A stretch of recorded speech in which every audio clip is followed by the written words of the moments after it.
اور میری زندگی کا تو حاصل ہی نفرت ہے. اب محبت نہ ہوگی مجھ سے. میں تمہارے بغیر نہیں رہ سکتا یار، عامل نے تھکے ہوئے لہجے میں کہا تھا. اب تک آپ یقیناً کوما میں رہے ہوں گے. اب تک بھی تو جی رہے تھے نا. اب آپ کی یہ فلمی باتیں مجھ پر اثر نہیں کریں گی. ہو گئی پتھر حسن جہاں. پھوڑتے رہیں سر. حسن جہاں نے 2 قدم پیچھے ہو کر کہا تھا. عامل نے اس پتھر دل کو دیکھا تھا اور پھر اپنا ماتھا مسلتے ہوئے صوفے پر جا بیٹھا تھا. اگر دل بہل گیا ہو تو مجھے واپس چھوڑ دیں. حسن جہاں کی بات پر عامل نے سر اٹھا کر اسے دیکھا تھا. تم وہاں نہیں جاؤ گی.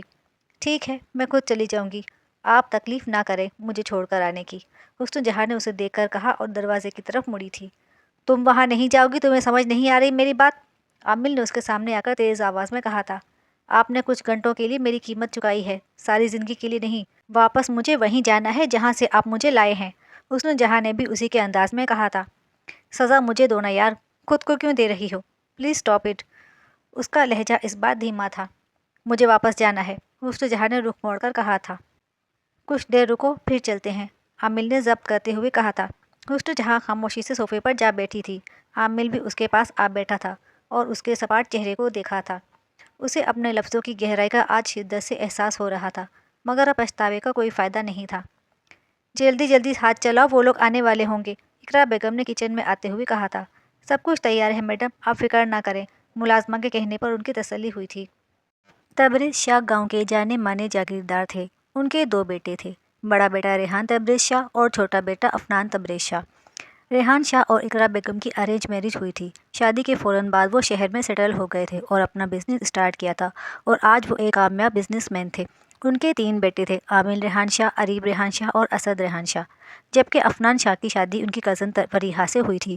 وہ گاؤں میں ہی رہتے تھے اور اپنی جاگیر سنبھالتے تھے. ان کی 2 بیٹیاں تھیں، بڑی بیٹی رمشا عفنان شاہ اور اس سے 1 سال چھوٹی انشا عفنان شاہ. انشا کی پیدائش کے وقت فریحہ بیگم کی وفات ہو گئی تھی. اس کے بعد عفنان شاہ نے شادی نہیں کی تھی. آج عفنان شاہ رمشا اور انشا کو لے کر ریحان کے گھر آ رہے تھے ملنے کے لیے، اس لیے اقرا بیگم نے ملازمین کی ناک میں دم کر رکھا تھا. انہیں اپنے دیور اور ان کی بیٹیوں سے بہت محبت تھی. ان کی اپنی بیٹیاں نہ ہونے کے باعث وہ اپنی ساری محبت رمشا اور انشا پر لٹاتی تھیں. مما جانی! انشا نے گھر میں قدم رکھتے ہی حسب عادت نعرہ مارا تھا. اقرا بیگم فوراً کچن سے نکلی تھی. انشا بھاگتے ہوئے ان کے سینے سے لگی تھی اور ان کے پیچھے رمشا بھی. اقرا بیگم نے مسکراتے ہوئے ان دونوں کو سینے سے لگایا تھا. اوہ، اب ہماری امی ہماری نہ رہیں جب تک یہ دونوں چڑیلے یہاں ہیں، اسد نے عادت سے مجبور ہو کر کہا تھا. وہ جانتا تھا کہ رمشا کچھ نہیں کہے گی، لیکن انشا کمر کس کر مرنے مارنے پر اتر آئے گی، اور ہوا بھی وہی تھا. انشا نے کڑے تیوروں کے ساتھ اسے گھورا تھا، جو کہ چنگاری لگا کر اب عفنان سے مل رہا تھا.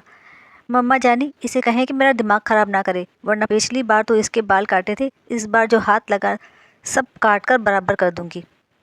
انشا نے اقرا بیگم کے گلے میں باہیں ڈال کر معصومیت سے کہا تھا. جبکہ پچھلی بار کا واقعہ یاد آنے پر اسد کے تلووں لگی سر پر جا بجھی تھی. پچھلی بار جب وہ لوگ ریحان مینشن آئے تھے تب اسد نے انشا کو خوب تنگ کیا تھا، جس کا بدلہ لینے کے لیے انشا نے اس کے بال بھیڑ بکریوں کے بالوں سے بھی بدتر کاٹ دیے تھے، اور اس کا نتیجہ یہ نکلا کہ اسد کو گنجا ہونا پڑا تھا، اور وہ اس کی زندگی کا سب سے بھیانک تجربہ تھا. اسد اور انشا کتے بلیوں کی طرح لڑتے تھے، جبکہ اریب اور انشا کی اچھی انڈرسٹینڈنگ تھی. دیکھو انشا، وہ بات مجھے یاد نہ دلاؤ ورنہ میں تمہارا حال بے حال کرنے میں وقت نہیں لگاؤں گا، اسد نے وارننگ دی تھی. انشا، عفنان شاہ ڈرتی نہیں ہے تم سے، تم مجھے ہاتھوں لگا کر دکھاؤ، تمہارے ہاتھ نہ توڑ دوں میں، انشا نے اپنی آستین فولڈ کرتے ہوئے کہا تھا. وہ بھی انشا تھی، اپنے نام کی ایک مجال ہے جو کسی سے دب جائے. ان دونوں کی نہ ختم ہونے والی لڑائی شروع ہو چکی تھی. باقی سب کو عادت تھی، اس لیے انجوائے کر رہے تھے. اریب رمشا کو کھینچ کر سائڈ میں لے آیا تھا. تم میری کالز کیوں ریسیو نہیں کر رہی تھی؟ اریب نے ابرو اچکا کر پوچھا تھا. ایگزام ہو رہے تھے میرے، بزی تھی میں، رمشا نے فوراً صفائی دی تھی. ایگزام مجھ سے زیادہ امپورٹنٹ تھے، پتہ ہے میں کتنا مس کر رہا تھا تمہیں، اریب نے منہ بنایا تھا. اچھا اب تو آ گئی ہوں میں، کچھ دن رکوں گی، رمشا نے مسکراتے ہوئے کہا تھا. پھر واپس بھی تو جاؤ گی نا، تم ہمیشہ کے لیے یہیں رہ جاؤ، تمہارے چاچو کا گھر ہے. اب یہ کیا نئی بات تمہارے دماغ میں آ گئی ہے؟ ایسے کیسے ہمیشہ کے لیے یہاں رہ جاؤں؟ مجھے اپنے گھر بھی تو جانا ہے. آئی مس یو یار، تم سمجھو نا میری بات. اریب کو اس بے وقوف لڑکی پر غصہ آ رہا تھا جو اس کے اشاروں میں کہی بات نہیں سمجھ رہی تھی. اچھا اب ناٹک بند کرو اور چلو، مجھے مما جانی سے بہت ساری باتیں کرنی ہیں، رمشا نے اس کا گال کھینچ کر کہا اور لاؤنج کی طرف چلی گئی تھی. مما جانی سے باتیں کرنی ہے، اور مما جانی کا بیٹا، اس کے لیے وقت نہیں ہے، پتہ نہیں کب یہ لڑکی میری فیلنگز کو سمجھے گی. ادیب اسے جاتے دیکھ کر بڑبڑایا تھا۔ حسن جہاں کو واپس چھوڑ کر عامل گھر آیا تھا۔ لاؤنج سے آتی آوازوں پر اسے یاد آیا تھا کہ آج افنان، رمشا اور انشا نے آنا تھا۔ وہ اپنا موڈ ٹھیک کرتے ہوئے اندر آیا تھا۔ السلام علیکم۔ عامل کی آواز پر سب نے اس کی طرف دیکھا تھا۔ وعلیکم السلام میرے شیر، کیسے ہو؟ افنان نے اسے گلے لگاتے ہوئے کہا تھا۔ میں ٹھیک ہوں چاچو، آپ کیسے ہیں؟ اور دادا جان کیسے ہیں؟ عامل نے مسکراتے ہوئے پوچھا تھا۔ میں بالکل ٹھیک ہوں اور بابا بھی ٹھیک ہیں۔ افنان نے آنکھوں ہی آنکھوں میں اس کی نظر اتارتے ہوئے کہا تھا۔ بلا شبہ وہ بہت حسین تھا۔ 6 فٹ سے نکلتا قد، خوبصورت سے ہونٹ، اس کے اوپر کھڑی مغرور سی اونچی ناک، گہری کالی سنجیدہ آنکھیں، براؤن کلر کے بال جو اس وقت خاصی اجڑی حالت میں تھے، پر پھر بھی وہ مجسمہ حسن تھا۔ رمشا اور انشا بھاگ کر اسے گلے لگی تھی۔ عامل نے مسکراتے ہوئے دونوں کے سر پر ہاتھ رکھا تھا۔ آپ کہاں تھے امی بائی؟ ہم دوپہر سے آپ کا ویٹ کر رہے ہیں۔ اس سے الگ ہوتے ہی انشا نے شکوہ کیا تھا۔ عامل کے سامنے ایک دم سے حسن جہاں کا چہرہ لہرایا تھا۔ کتنا مجبور ہو کر اس نے حسن جہاں کو کوٹھے پر واپس چھوڑا تھا، یہ بس وہی جانتا تھا۔ کہاں کھو گئے بائی؟ رمشا نے اس کی آنکھوں کے سامنے چٹکی بجائی تھی۔ یہی ہوں، میں بزی تھا اس لیے، عامل نے ہوش میں آتے ہوئے کہا تھا۔ کہاں بزی تھی برخوردار؟ آفس تو تم آج آئے نہیں؟ ریحان شاہ نے اس کے سر سے پاؤں تک جانچتے ہوئے کہا تھا۔ سوری بابا، میں اپنے دوست کی طرف تھا، کچھ مسئلہ ہو گیا تھا اس لیے میں چینج کر کے آتا ہوں۔ مزید سوالوں سے بچنے کے لیے وہ اپنے روم کی طرف گیا تھا۔ امی اتنا بدلا سا کیوں لگ رہا ہے ریحان بھائی؟ سب ٹھیک ہے نا؟ افنان نے ریحان کے پاس بیٹھتے ہوئے پوچھا تھا۔ مجھے کچھ بتائے تو مجھے پتا ہونا، پتا نہیں کیا کھچڑی پکتی رہتی ہے ماں بیٹے میں۔ پہلے بھی پریشان لگتا تھا مجھے، لیکن آج کل سے تو کچھ زیادہ ہی عجیب حالت ہے، ریحان نے اقرا بیگم کو دیکھتے ہوئے کہا تھا۔ اقرا بیگم خاموشی سے سر جھکا گئی تھی۔ کیا ہوا ہے میرا بچہ، اتنے پریشان کیوں ہو؟ افنان نے اسے دیکھ کر کہا، جو چینج کرنے کے بعد بیڈ پر لیٹا چھت کو گھور رہا تھا۔ کچھ نہیں ہوا ہے چاچو، آئی ایم فائن، اس نے اٹھتے ہوئے کہا تھا۔ تم جب جھوٹ بولتے ہو نا تو مجھ سے نظریں نہیں ملا پاتے، اس لیے سچ بتاؤ کیا ہوا ہے؟ افنان نے اس کے پاس بیٹھتے ہوئے کہا تھا۔ مسئلہ تو ہے چاچو، پر میں خود ہینڈل کر لوں گا، آپ ٹینشن نہ لیں، عامل نے مسکراتے ہوئے کہا تھا۔ افنان نے خاموشی سے اس کے سر پر ہاتھ رکھا تھا۔ عامل جس دن پیدا ہوا تھا تبریز شاہ اسی دن سے اسے اپنے گاؤں لے گئے تھے۔ وہ ان کی جاگیر کا پہلا وارث تھا اور انہیں بہت عزیز تھا۔ 8 سال تک عامل گاؤں میں رہا تھا، ریحان اور اقرا سے دور، اور ان 8 سالوں میں وہ افنان کے بہت قریب ہو گیا تھا۔ ہر بار ریحان اور اقرا اسے واپس شہر چلنے کا کہتے مگر وہ منع کر دیتا۔ پھر ایک دن اقرا روتی ہوئی واپس چلی گئی تھی۔ پھر افنان نے عامل کو سمجھایا، اسے پیار سے منایا کہ اسے اپنے والدین کے ساتھ رہنا چاہیے۔ اس لیے عامل نے تبریز شاہ کے ساتھ واپس جانے کی ضد کی تو مجبوراً اسے تبریز شاہ کو اسے واپس بھیجنا پڑا۔ میں جانتا ہوں میرا شیر اب بہت بڑا ہو گیا ہے، اپنے مسئلے خود حل کر سکتا ہے، اور مجھے پورا یقین ہے کہ تم سب کچھ سنبھال سکتے ہو۔ یہ بتاؤ میرے شہزادے کو کوئی شہزادی ملی کہ نہیں؟ افنان نے شرارتی انداز میں پوچھا تھا۔ ملی ہے شہزادی، پر آپ کے مغرور شہزادے نے شہزادی کو تکلیف دی، اور اب شہزادی آپ کے شہزادے کو معاف نہیں کر رہی، عامل نے نیچے دیکھتے ہوئے کہا تھا۔ میرا شہزادہ مغرور تو نہیں ہے؟ افنان نے اس کا رخ اپنی طرف موڑا تھا۔ ہوں میں مغرور، بلکہ بہت برا ہوں، اسے بہت تکلیف دی ہے میں نے۔ میں غلط کر گیا چاچو، میرا بیٹا کبھی غلط نہیں کر سکتا، افنان نے یقین سے کہا تھا۔ آپ مجھ سے محبت کرتے ہیں تو آپ کو میں ٹھیک ہی لگوں گا، عامل نے انہیں ایک نظر دیکھ کر کہا تھا۔ ہاں محبت کرتا ہوں، لیکن یقین بھی کرتا ہوں تم پر۔ مجھے پورا بھروسہ ہے کہ میرا شیر پیٹھ دکھا کر بھاگنے والوں میں سے نہیں ہے، بلکہ ڈٹ کر مقابلہ کرنے والوں میں سے ہے۔ جو بھی غلطی ہوئی ہے تم سے، مجھے پتا ہے تم اسے سدھار لو گے، افنان نے اس کے کندھے پر ہاتھ رکھ کر کہا تھا۔ یو آر دا بیسٹ چاچو، آپ ہمیشہ مجھے ہمت دیتے ہیں، جب تک آپ میرے ساتھ ہیں آپ کا شیر کبھی نہیں ہار سکتا۔ آئی لو یو چاچو، عامل مسکراتے ہوئے ان کے گلے لگا تھا۔ اب چلو کھانا کھا لو، پھر جب بچے سب آئس کریم کھانے جا رہے ہیں ان کے ساتھ جانا، تمہارا ہی ویٹ کر رہے ہیں، افنان نے اس کے بال بگاڑتے ہوئے کہا تھا۔ عامل بھی ہلکا پھلکا ہو کر ان کے ساتھ باہر نکل گیا تھا۔ سوئی کیوں نہیں اب تک؟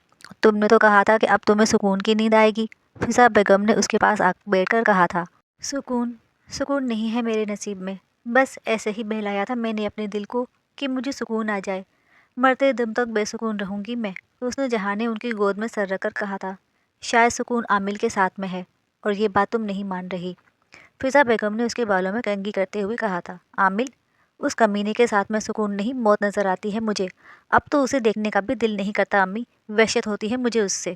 تمہیں وحشت نہیں ہوتی بلکہ ڈر لگتا ہے کہ تم اس کے سامنے کمزور نہ پڑ جاؤ، کہ اس کی ثابت قدمی تمہاری نفرت کو ہرا نہ دے۔ میں تو محبت کر کے ہاری تھی،